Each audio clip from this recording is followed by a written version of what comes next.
Well, hello YouTube, it's been a while. Thought I may as well update you on how I'm going, what I'm doing. Well, first things first, it's currently 6 minutes to 4 in the morning on Thursday, March the 8th, 2017. We can see by my warehouse clock that is the particular time. Now, my reason for making this video is I haven't done anything on YouTube or uploaded a video in a long time. The only places you would have seen me would have been the DTI Banter YouTube channel. Excuse me for slurring my words, etc. I'm rather tired. Well, I have moved out of home recently. I moved into a flat. So I bought a house and I'm now in it with flatmates. Turn on the outdoor light. Renting. Now,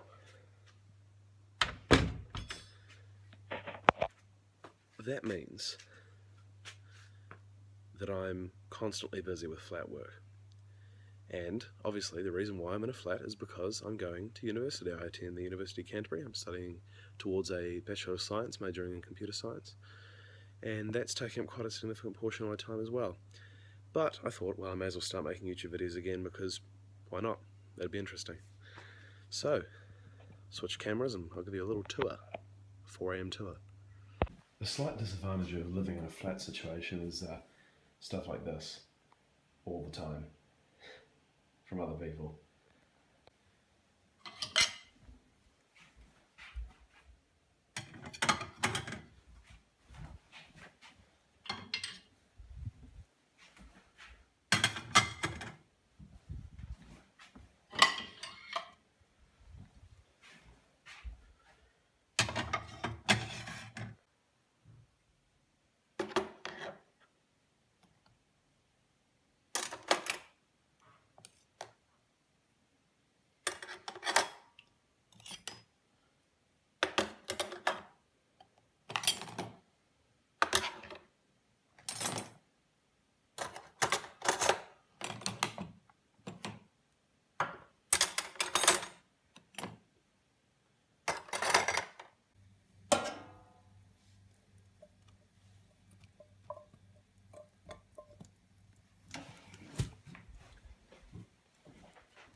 There we go, that's quite a bit nicer. I can actually get on with the video now. Now for a little tour, very early morning tour. This is the back door of my house. It's currently the front door because the original front door of the house is now disused because it's occupied as a room for someone. And the previous owners must have done it because there's no pathway to it. The front gate was completely overgrown, etc., etc. And they were using the front door and connected sunroom as a room before I bought this house. You can see my bike out here. It's pretty good to get to and from university. I'm only about a 10-minute walk away. It's about 900 meters down the road, but this just means I can, get out of leave the house for a 10 o'clock lecture at 9:52 and make it with plenty of time. Can't really see that nice. You can see a few stars up there. Now, I've been in this house since I moved there on December the 16th last year. It's about 1.5 k's away from my parents' house, and it's fantastic. It's just the perfect house for everything. I also have a car now. Those of you who've been with my channel for a while, ignore the 86-year-old fridge here. It's quite loud. May remember this car from a video I made that I actually deleted because I was embarrassed at how bad the quality was. That's saying something for me. This is a 2006 Volkswagen Passat 3.2 VR6, and it is my first car. It's brilliant. It's got full motion all drive. It's really fast. Uses a lot of fuel. And for the first car, can't really beat it. It's done at 109,911 Ks, and it was my dad's car. Funnily enough, he actually sold it. But the people who he sold it to, about a year later, decided to sell it on because they wanted something a bit smaller, so they've ended up going with a Golf, or something along the lines of that. And pretty much I walked out of the house one day, my parents' house, after Dad, he wanted me to come down to a cafe with him so we could talk about my NCA examinations, which is, they're pretty important here in New Zealand. They're similar to the GCSEs in the UK. And I saw this Passat. And I said to him, "Oh, previous owners must be around." And he said, "Yes, either that or it's yours," and threw me the keys. It was the best moment pretty much of my life, because I've always loved cars in general, and this is just such a cool car as a first car. Like, no one expects a 17-year-old, by the way, I am actually 17.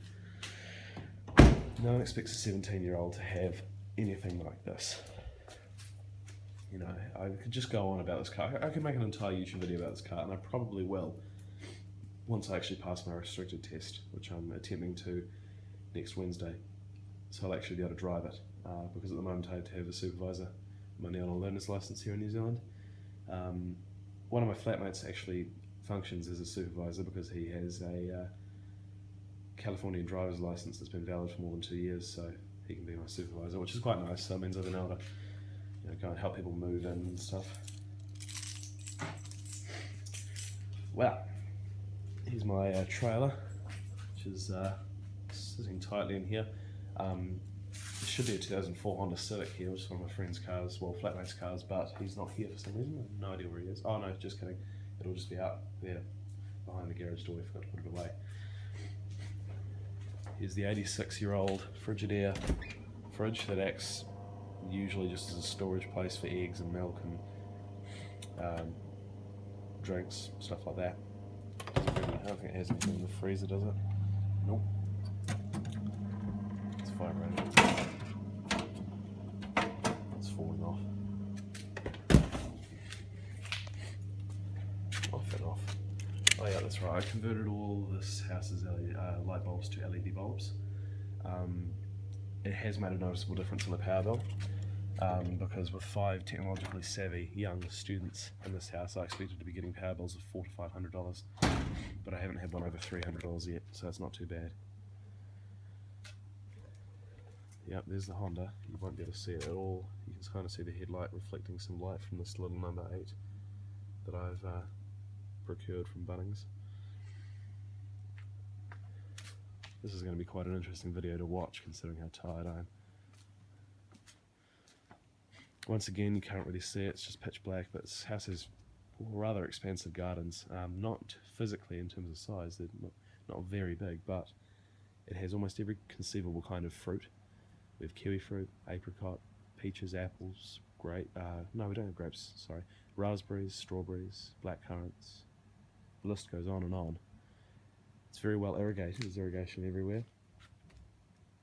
To be honest, it's a brilliant garden for a student flat. Now this house was built in the 1920s, but it is in the centre of Studentsville. So interesting things happen around here. Bottles broken, you know, rubbish bins thrown to the road, shouting, lots of drunk students. In fact, I can hear people smashing rubbish bins out there now, which is typical. It's my rubbish night, so there'll be rubbish bins everywhere. Right, so back inside is a cat door, very handy as I have a cat. The only reason I'm doing this is because something was keeping me up. I couldn't remember what. Something was just kind of bugging me, and I hadn't locked the door. And it's 4 AM, can't really go to sleep at university at 11 o'clock, so may as well just stay up. So coming through here is the kitchen area. Now you may notice that I have an iMac in the kitchen. It's a mid-2011 21.5 inch 2.5 i5 iMac that I bought off one of my flatmates who I've known for years, who didn't want it anymore and didn't have enough money to pay rent. So this is the 2.5 Core i5 2400S, 12 gigs of RAM and a 6750M. It also has a really shite 160 gig hard drive. Now, as you may know, I bought a mid-2011 21.5 inch iMac new in 2012 when I was in year 9, and I've only just replaced that 2 days ago with a 27 inch 2011 iMac that I bought off Trade Me as faulty. And this is the same model as the one I had for 6 years, 6 years. They're pretty good iMacs, these. This is the last generation to still have a CD drive. It's only reason it's in the kitchen is it's kind of for music, as you can see by the fact that it's got titles sitting there. It's for music, it's for recipes, videos, etc. while you're cooking. It's quite good actually, because it's a bit of a slog cooking for everyone every now and then. Well, it's once a week, but still, you know, you have to kind of motivate yourself to do it. But if you can have some fun music going on in the background, it's okay. Now I've got my G4 iMac sitting here on the table. Now luckily 3 of the people in this house out of the, actually no, come to think of it, 4 out of the 5 people in this house like Macs, so this is no problem. So I've got my G4 iMac sitting there as kind of a centerpiece, and we have the Flower Power G3 over here, which is very dark because there's no lighting over this area, that's on at least. In the lounge we have quite a bit of mess, as that's the bathroom unit which needs to be installed. I forgot to take that monitor out the other day. A couple of other things lying around. There is a mid-2012 13-inch MacBook Pro with an i7 16 gigs of RAM and SSD there. That is the spare kind of, if you need a laptop, take it computer. It's was my sister's laptop. She got a Retina MacBook Pro, so I just took this one. Well, that's one of my flatmate's mums. Righty-ho. There we go, it's a bit better.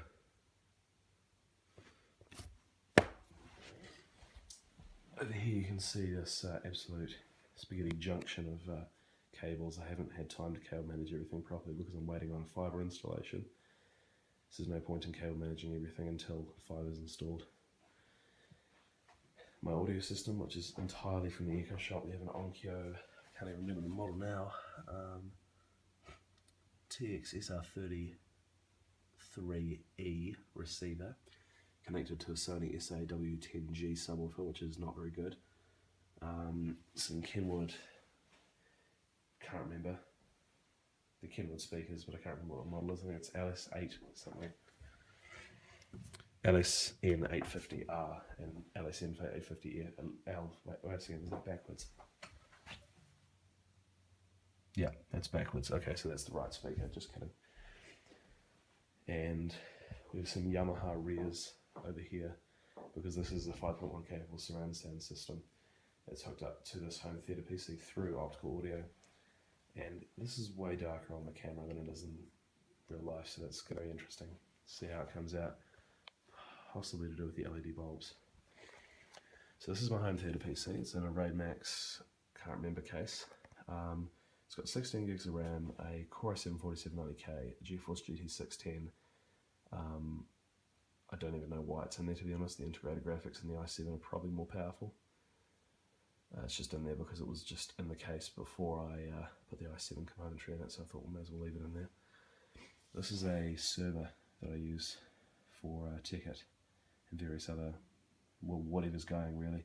At the current moment it's used as a Ticket server.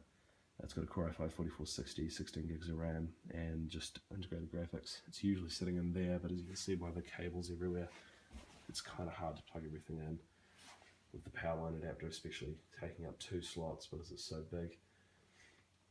Some PlayStation games, bits and pieces, PS2 up there in the rightful place. It's a Panasonic 42-inch Smart Vieoto TV. Doesn't look like a 42-inch TV, but it is.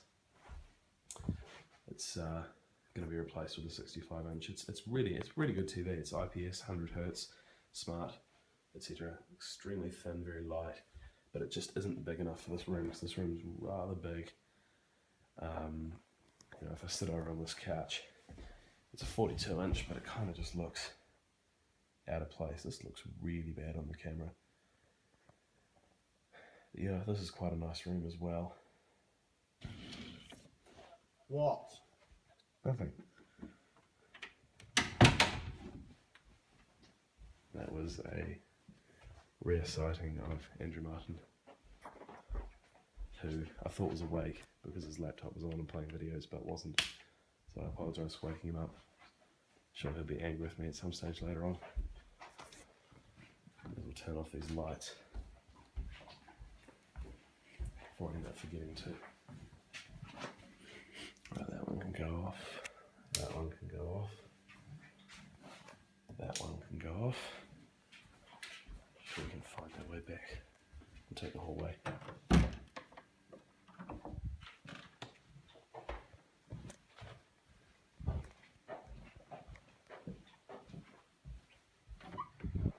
And this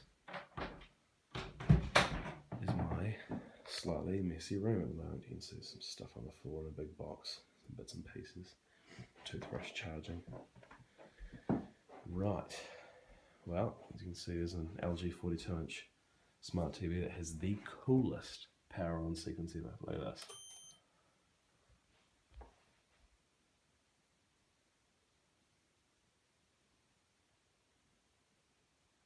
A logo light. How many TVs have a logo light?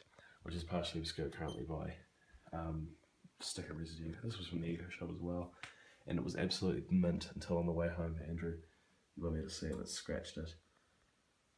And the other day I ruined my monitor. You won't be able to see that either because the lighting is so poor in here. But yeah, my monitor got ruined. Driving back from a LAN party, and a computer slid over on top of the monitor and ruined it, so that's annoying. But yeah, so there's my old iMac there, which has been replaced with this 27-inch behemoth over here. You can see my Retina 15-inch MacBook Pro there, and an RX 480, and a hard drive I'm selling to someone. Yes, and then there's my custom PC, which has got an i7 6850K, 32 gigs of RAM, a GTX 1070. It had a Titan X up until recently, when I swapped it out for the 1070 after realising how much better the 1070 was, because I have a sleeper computer called Boris, just because I thought it was a stupid name, which is a crappy old beige case with an i7 6700K, 16 gigs of RAM. It had a 1070, a Maximus 8 Hero motherboard, rated SSDs, etc, etc, etc. And I realised, wait a minute, the 1070 in this is probably about 25% better than my Titan X, so why am I using the Titan X? So I swapped the 1070 in, put the Titan X in Boris, but Boris is being borrowed by someone, one of my friends at the moment, so I can't show you it at the moment. But yeah, I'll make a better video at some stage, possibly in a weekend, about this iMac and what's going to happen with this iMac and the other one I have in my cupboard. And there's a couple other things I want to make a video about, but I haven't got around to yet. This pretty much sums up my university lectures. So sort of moving forwards in time, I want to give you a sort of a snapshot of how the idea of the universal Turing machine moved out from Cambridge. Well, that was a rather pointless video, but oh well, it's better than nothing. Right, see you guys at some stage soon, I hope, and we'll do something a bit more interesting. And Melon on the Moon, if you're out there, you should start uploading again. We'll both start uploading. We'll promise to start uploading again. Alright, see you later.